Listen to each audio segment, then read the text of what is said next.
Woman alone in a blizzard, her life slipping away with every breath. She prays for help, not knowing if anyone can hear her, but someone does. And that moment changes everything. Thank you so much for watching and for all your comments. Let me know at the end if you liked the story and where you're watching from and why you're following this. The blizzard had come without warning, transforming the Arizona Territory landscape into a merciless white hell. December of 1876 had proven to be one of the harshest winters the region had seen in decades, and Eleanor Hartwell found herself caught in nature's fury with nowhere to hide. Her wagon had broken an axle 3 miles back, her horse had bolted in panic when the storm intensified, and now she stumbled through knee-deep snow, her burgundy traveling dress soaked through and freezing against her skin. Eleanor was 24 years old, a schoolteacher from Boston who had journeyed west with dreams of bringing education to frontier settlements. Her father had called her foolish, her mother had wept, but Eleanor had been determined. She had secured a position at a small school in Prescott and had been traveling from Flagstaff when disaster struck. Now those dreams seemed as distant as the stars hidden behind the swirling white curtain of snow. Her fingers had long ago lost feeling.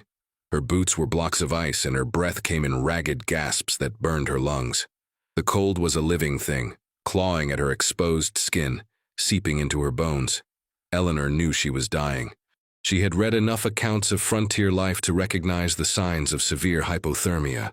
Her movements were becoming sluggish, her thoughts fuzzy and disjointed.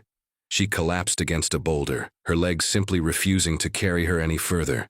The wind howled around her like a pack of wolves, and snow gathered quickly on her dark hair and shoulders. With trembling hands, she pulled her mother's silver locket from beneath her collar, pressing it to her lips. Inside were tiny portraits of her parents, their faces now a reminder of everything she would never see again. "Please," Eleanor whispered through chattering teeth, her voice barely audible over the storm. "Please, God, if you can hear me through this tempest, send someone. Anyone. I don't want to die alone in this frozen wilderness." Tears froze on her cheeks as she spoke, her prayer carried away by the merciless wind. "I came here to help people, to make a difference. Please don't let it end like this." Her eyes grew heavy, and she knew that if she closed them, she might never open them again. But the exhaustion was overwhelming, pulling at her consciousness like an undertow. Just as darkness began to creep into the edges of her vision, Eleanor thought she saw a figure moving through the white chaos. At first, she assumed it was a hallucination, her dying mind conjuring phantom rescuers. But the figure drew closer, taking on solid form. Through the blinding snow emerged a man unlike any Eleanor had ever seen. He was Apache, tall and powerfully built, moving through the blizzard with a grace that defied the treacherous conditions. He wore deerskin clothing and a heavy bear fur cloak, his long black hair whipping in the wind. His face was striking with high cheekbones, intense dark eyes that seemed to pierce through the storm, and an expression of focused determination. The warrior stopped several feet away, his hand resting on the knife at his belt as he assessed her. For a moment, they simply stared at each other, two people from vastly different worlds meeting in the most unlikely of circumstances. Eleanor tried to speak, but her voice failed her. She could only look up at him with pleading eyes, silently begging for mercy, for help, for life itself. The Apache warrior's expression softened almost imperceptibly. He had been hunting when the storm struck, and had been making his way back to his winter camp when something had compelled him to veer from his path. His people would say it was the spirits guiding him, and Tahatan was inclined to believe them. He had not expected to find a white woman dying in the snow, but here she was, and leaving her to freeze would be a death sentence. "Can you stand?" he asked in accented but clear English, surprising Eleanor. When she shook her head weakly, he made his decision. In one fluid motion, he removed his bear fur cloak and wrapped it around her shivering form, then lifted her into his arms, as though she weighed nothing at all. Eleanor's head fell against his chest, and she could feel the steady, strong rhythm of his heartbeat through his deerskin shirt. "My camp is near," Tahatan said, more to himself than to her. "Stay awake, white woman. Do not surrender to the cold." He began moving through the snow with long, purposeful strides, his body angled against the wind. Eleanor tried to obey his command, forcing her eyes to remain open, focusing on his face to anchor herself to consciousness. "What is your name?"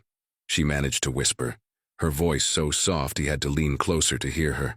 "Tahatan," he replied, navigating around a cluster of snow-covered pines. "It means hawk in your language. And you?" "Eleanor," she breathed. "Eleanor Hartwell." "Eleanor," he repeated, the foreign syllables sounding musical in his deep voice. "You will live, Eleanor Hartwell. I have sworn it." There was something in his tone, a fierce protectiveness that surprised them both, as though her survival had become a sacred duty. They traveled for what felt like both an eternity and mere moments. Eleanor drifted in and out of awareness, catching glimpses of towering rock formations and twisted junipers bent under the weight of snow. Finally, they arrived at a sheltered canyon, where Tahatan had established his temporary camp. A wickiup, a traditional Apache dwelling made of wooden poles and covered with hides, stood against the canyon wall, protected from the worst of the wind. Tahatan ducked inside, carefully laying Eleanor on a bed of furs near a small fire that still burned in the center of the structure. The warmth hit her like a physical force, and she gasped, her body beginning to shake violently as circulation slowly returned to her extremities. The pain was excruciating, like 1,000 needles piercing her skin simultaneously. "This will hurt," Tahatan warned, beginning to remove her frozen boots with gentle efficiency. "But you must endure it. The cold has gripped you deeply." He worked quickly, his hands sure and practiced as he stripped away her wet clothing, replacing each sodden garment with warm, dry furs. His movements were clinical, respectful, those of a healer rather than anything inappropriate. Eleanor bit her lip to keep from crying out as feeling returned to her fingers and toes. Tahatan retrieved a water skin and heated its contents over the fire, then helped her sit up enough to take small sips of warm broth. The liquid burned her throat but sent blessed warmth spreading through her core. "You are far from your people," Tahatan observed, settling back on his heels to watch her carefully. "What brings a woman alone into the wilderness in winter?" "I am a teacher," Eleanor replied, her voice gaining strength with each sip of broth. "I was traveling to Prescott to start a position at the school there. My wagon broke down and the storm came so suddenly." She paused, looking at him with open curiosity that held no fear, despite everything she had surely been told about his people. "You speak English very well." A slight smile touched Tahatan's lips. "I lived for a time at the San Carlos Reservation. I learned your language from the missionaries, though I did not embrace their religion." His expression grew more serious. "I left the reservation 2 years ago. Their rules, their boundaries, they were chains. My spirit required freedom, so I returned to the old ways, living as my ancestors did." "Aren't you worried about the soldiers?" Eleanor asked, genuine concern in her voice. She knew that Apaches who left the reservations were hunted, considered hostile. "Always," Tahatan admitted, "but I am careful. I move with the seasons, take only what I need from the land, and avoid the settlements and the Bluecoats' forts. This is my homeland, Eleanor Hartwell. I was born in these mountains, and I will die in them, but not on reservation land, confined like a horse in a corral." Eleanor studied him in the firelight, seeing not the savage she had been warned about, but a man defending his way of life, his freedom, his very identity. There was a quiet dignity about him, a strength that went beyond the physical. His face, illuminated by the dancing flames, was beautiful in its fierce masculinity, and she felt an unexpected flutter in her chest that had nothing to do with her recent brush with death. "Thank you," she said softly, "for saving my life. I know you had no obligation to help me. Our people have caused yours so much pain." Tahatan was quiet for a long moment, his dark eyes holding hers. "You are not responsible for the sins of others, just as I am not defined by every action of every Apache. Saw a person in need, and I acted. That is all." But even as he spoke the words, he knew there was more to it than simple compassion. Something had drawn him to her, something he could not yet name. Outside, the blizzard continued to rage, but inside the wickiup, a fragile warmth was building that had nothing to do with the fire. 2 souls from different worlds had collided in the snow, and neither would ever be quite the same. The storm raged for 2 more days, trapping Eleanor and Tahatan together in the wickiup. During those hours of forced proximity, an unexpected bond began to form between them. Eleanor watched as Tahatan moved with practiced ease through the routines of survival, checking and maintaining their fire, rationing their supplies, and ensuring the structural integrity of their shelter against the relentless wind and snow. On the second morning, Eleanor felt strong enough to sit up without assistance. Her body still ached, and frostbite had left her fingertips tender and discolored, but she was alive. She watched Tahatan prepare a simple breakfast of dried venison and cornmeal cakes, his movements economical and precise. "Tell me about your life before the reservation," Eleanor said, breaking the comfortable silence that had settled between them. "What was it like to live freely in these mountains?" Tahatan paused in his work, his expression becoming distant as he gazed into the fire. "It was everything," he began, his voice carrying a note of deep longing. "My band traveled with the seasons. In spring, we would move to the high country where the deer were plentiful, and the streams ran clear with snowmelt. Summer brought us to the valleys where we could gather wild plants and hunt antelope. In autumn, we prepared for winter, drying meat and gathering nuts. And in winter we would shelter in places like this, telling stories and making plans for the year to come."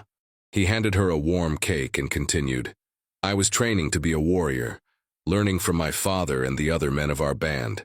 But I was also learning the healing ways from my grandmother.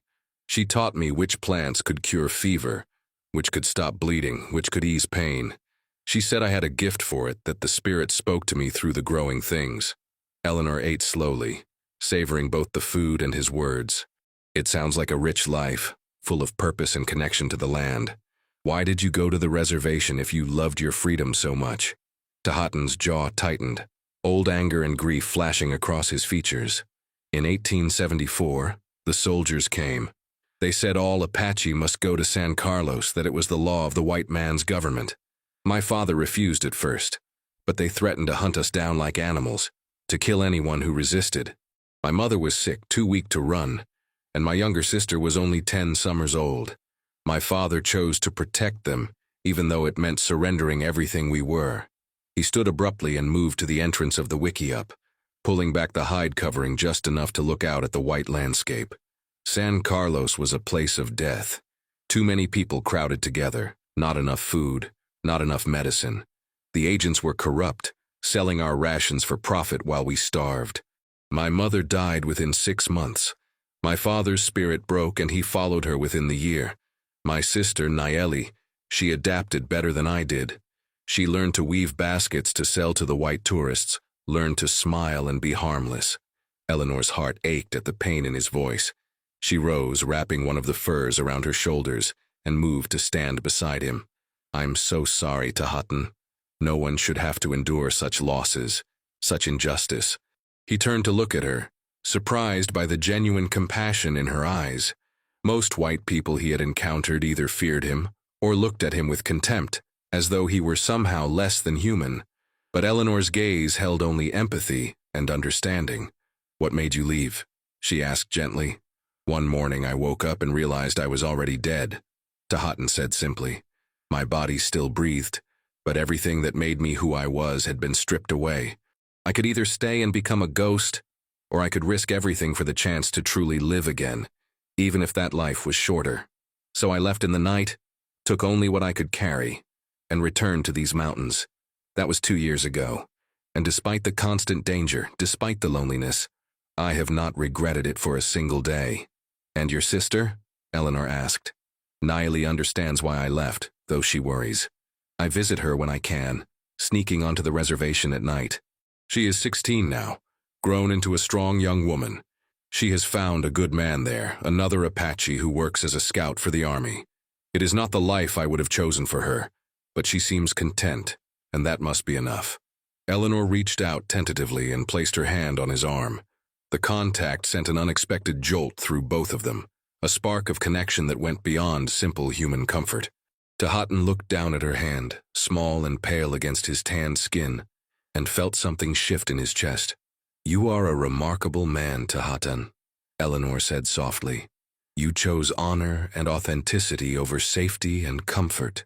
That takes tremendous courage. Some would say it was foolishness, he replied, but his voice had softened. And what of you, Eleanor Hartwell? What drives a woman from the safety of Boston to the dangers of the frontier? Surely there were schools in the East where you could have taught. Eleanor withdrew her hand, suddenly self-conscious, and returned to sit by the fire. I suppose I was running from a different kind of prison, she admitted. In Boston, my entire life was mapped out for me. I was expected to marry Jonathan Blackwell, a banker's son chosen by my father. I was expected to host tea parties and charity functions, to produce heirs and maintain the family's social standing. Every day felt like I was slowly suffocating under the weight of all those expectations. She pulled her knees up to her chest, resting her chin on them. I wanted to matter to Houghton, not as some man's wife or some family's ornament, but as myself.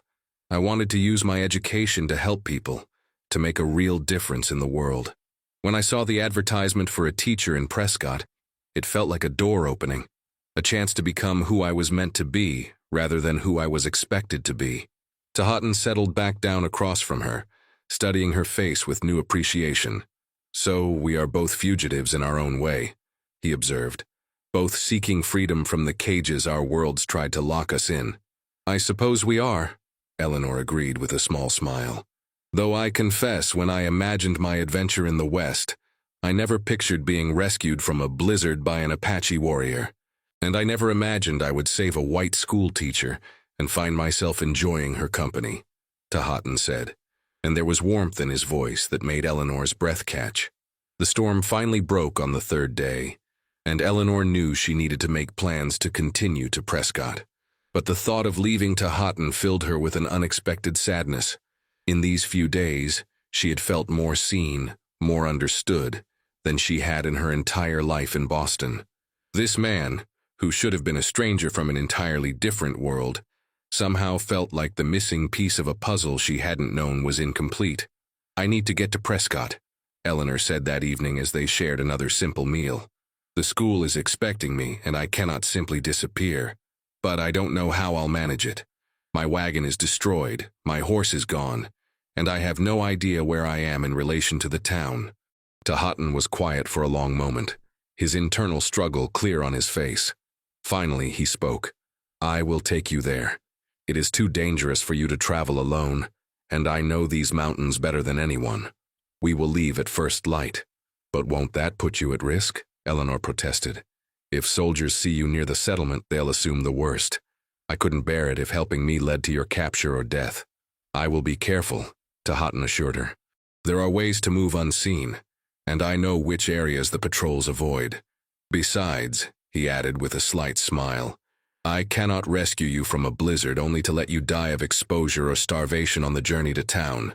My grandmother would never forgive such incomplete healing. Eleanor laughed, the sound bright and genuine. Well, we certainly can't disappoint your grandmother's spirit. They set out the next morning under clear skies, the world transformed into a glittering wonderland of white. Houghton had fashioned snowshoes for both of them from branches and leather strips, and they moved across the landscape with surprising efficiency. He carried most of their supplies on his back, insisting that Eleanor conserve her strength for the journey.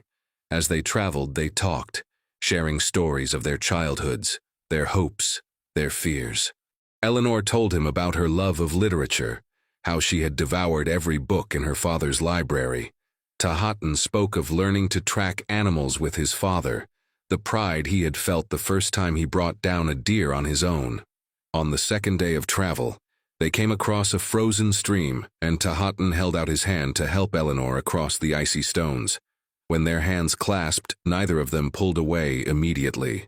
They stood there on the bank of the stream, the winter sun illuminating their joined hands, and something unspoken passed between them. Eleanor, Houghton began, his voice rougher than usual. I need to tell you something. These days with you, they have been unexpected. You have awakened something in me that I thought had died at San Carlos. Hope, perhaps, or the possibility that understanding between our peoples might exist, even if only between two individuals. Eleanor's heart hammered in her chest. I feel it too, she whispered. This connection between us, it shouldn't be possible. We're from different worlds, different lives, But somehow, when I'm with you, I feel more myself than I ever have. You see me, Tahatan, truly see me, not just the role I'm supposed to play.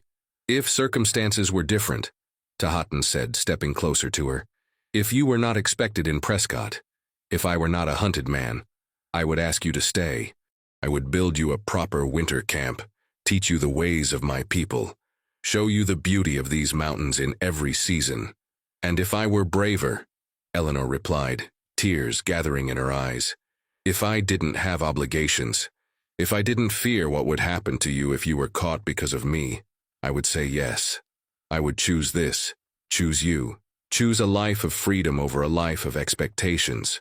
They stood in the crystalline silence, the weight of impossible choices pressing down on them. Then, slowly, Tahatan reached up and cupped Eleanor's face in his hand, his thumb gently brushing away a tear that had escaped down her cheek. I will treasure these days for the rest of my life, he said softly, no matter what comes after. Eleanor covered his hand with her own, pressing it more firmly against her cheek. As will I. They continued their journey, but something had fundamentally changed between them. Every glance carried additional weight. Every accidental touch sent electricity through their bodies. They were falling in love, impossibly and against all reason, and they both knew it. On the afternoon of the 4th day of their journey together, the settlement of Prescott came into view in the distance. Eleanor stopped walking, her heart sinking at the sight of the wooden buildings and smoke rising from chimneys. What should have filled her with relief instead filled her with dread. Reaching Prescott meant the end of her time with Tahatan, and she wasn't ready for that. She didn't know if she would ever be ready. Tahatan stood beside her, his jaw tight as he surveyed the town. We should wait until dark, he said quietly. I will bring you close enough that you can reach the settlement safely, but I cannot risk being seen. Eleanor turned to face him fully, her eyes searching his face as though trying to memorize every detail. Tahatan, I don't want to say goodbye. These days with you have changed everything. I came west seeking purpose and freedom, and I found both, but not in the way I expected. I found them with you. Eleanor. Tahatan breathed her name like a prayer, pulling her into his arms. She went willingly, pressing her face against his chest, listening to the steady rhythm of his heartbeat. They stood like that for a long moment, holding each other as the winter sun began its descent toward the horizon. Come with me, Eleanor said suddenly, pulling back to look up at him with fierce determination. Not into town, but away from here. We could go somewhere else, somewhere neither of us is running from expectations or soldiers. California, perhaps, or even further. We could start fresh, build a life together. Tahatan's expression was torn between hope and anguish. You would give up your teaching position, your chance to make the difference you spoke of? I can teach anywhere, Eleanor insisted, gripping his arms. There are children everywhere who need education. But there is only one you, Tahatan. Only one man who sees me as I truly am, who values my thoughts and my spirit as much as my ability to fulfill a role. I thought purpose meant teaching in a school, following a predetermined path, but maybe real purpose is choosing love, choosing authenticity, choosing a life built on mutual respect and understanding rather than obligation. Before Tahatan could respond, the sound of horses and shouting voices carried across the snow. They both froze, then quickly moved behind a cluster of large boulders. Peering around the rocks, they saw a patrol of cavalry soldiers riding hard in their direction, and leading them was a civilian scout. They must have found tracks, Tahatan whispered urgently. Eleanor, listen to me carefully. You need to walk toward them with your hands visible. Tell them you survived the blizzard and were making your way to Prescott. Do not mention me. I won't leave you to face them alone, Eleanor protested, but Tahatan was already pressing something into her hand. It was a small carved hawk, beautiful and intricate, made from a piece of dark wood.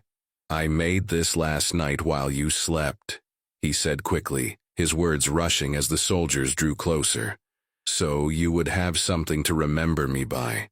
But Eleanor, if you meant what you said about choosing this life, about choosing me, then hold on to it. Wait 1 month. If after 1 month in Prescott, living the life you planned, you still want what we spoke of, take the northern road out of town just before dawn on the 1st day of February. Follow it for 3 miles until you reach a distinctive rock formation that looks like a bird taking flight.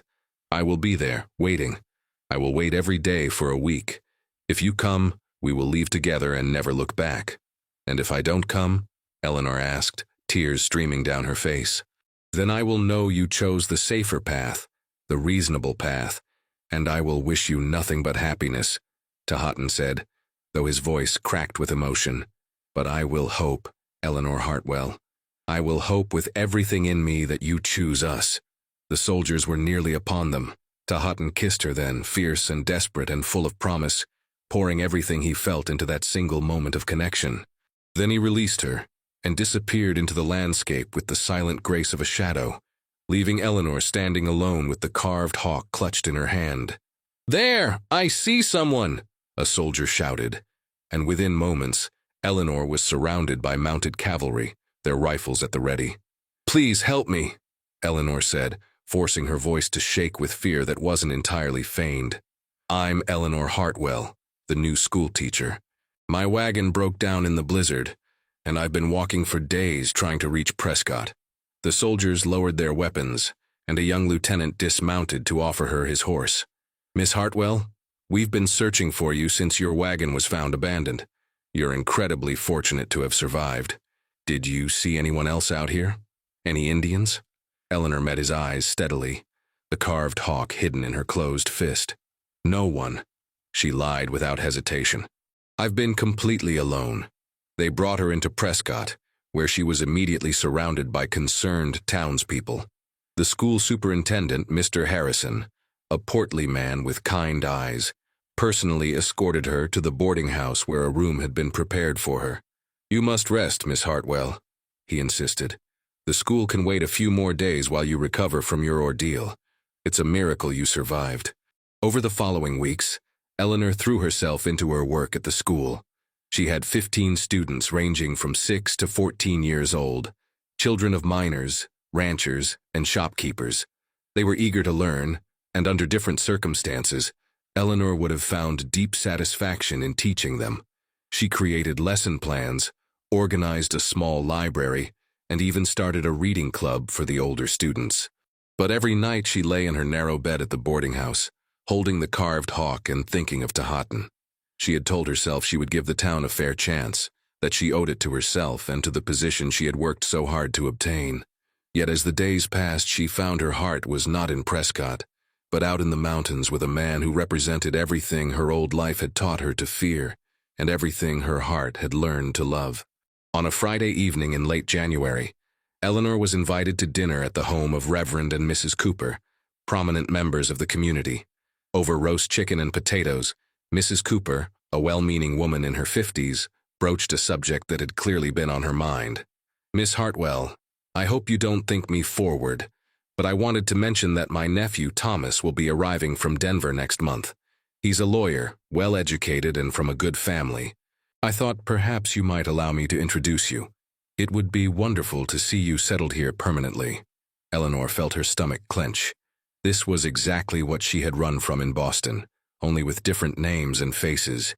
She was being slotted into the role of respectable school teacher, who would eventually become someone's respectable wife, producing respectable children, and living a respectable life that had nothing to do with who she actually was or what she actually wanted. "That's very kind of you, Mrs. Cooper," Eleanor said carefully, "but I'm not certain I'm ready to think about such things just yet." Of course," Mrs. Cooper said with a knowing smile. "But a woman in your position, well, it's something to consider. Teaching is admirable, but surely you don't want to remain alone forever." That night, Eleanor stood at her window, looking out at the mountains silhouetted against the star-filled sky. She thought about the life being offered to her here, safe and predictable and suffocating.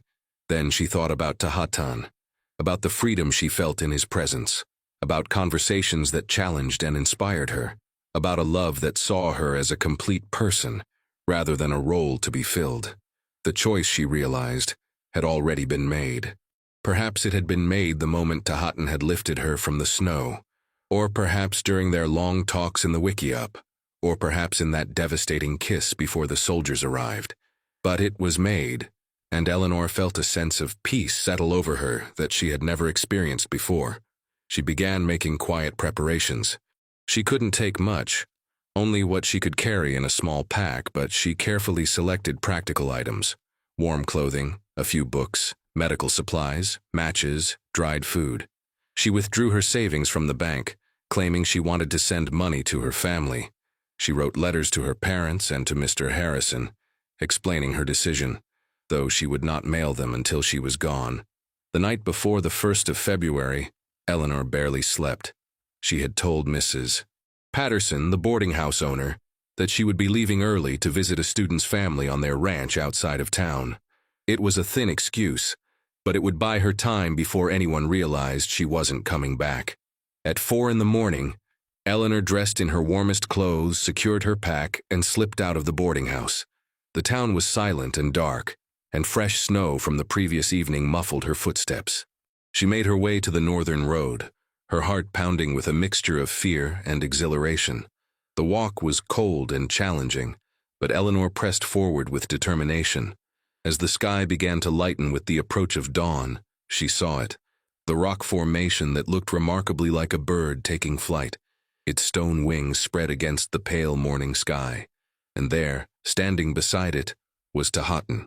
He had clearly been waiting, probably through the night, because snow had gathered on his shoulders and in his hair.